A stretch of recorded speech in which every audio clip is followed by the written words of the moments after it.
Villa Pasqualigo Pasinetti Rodella Galan è di proprietà dello Stato dal novembre 2015, quando l'ex presidente del Veneto, dopo aver patteggiato 2 anni e 10 mesi di carcere per la vicenda Mose, cedette la Villa Veneta di fine Cinquecento al demanio per risarcire il danno di 2.600.000 euro causato allo Stato. Dopo quasi 5 anni la bella costruzione è soffocata da una vegetazione che cresce senza controllo, che sta uscendo dai muri del giardino ed è arrivata fino al fosso di confine con la strada.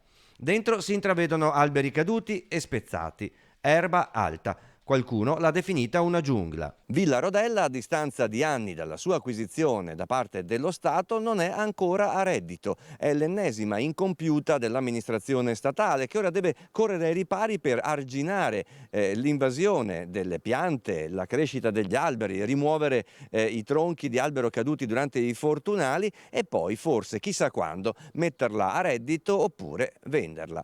Intanto l'Agenzia del Demanio manderà i giardinieri a rendere presentabile il tutto a potenziali acquirenti o inquilini. I lavori costeranno circa 10.500 euro.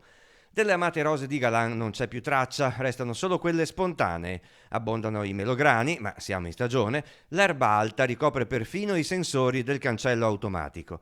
I veneziani arrivavano qui in barca, l'approdo c'è ancora dal canale Bisatto, creato dalla Serenissima per bonificare la terra nero-vulcanica che c'è in questa zona degli Euganei. Arrivassero adesso in questa giungla, vi entrerebbero da un nobile cancelletto uscito però dai cardini e scoprirebbero un leone di San Marco in basso rilievo, stinto e dimenticato.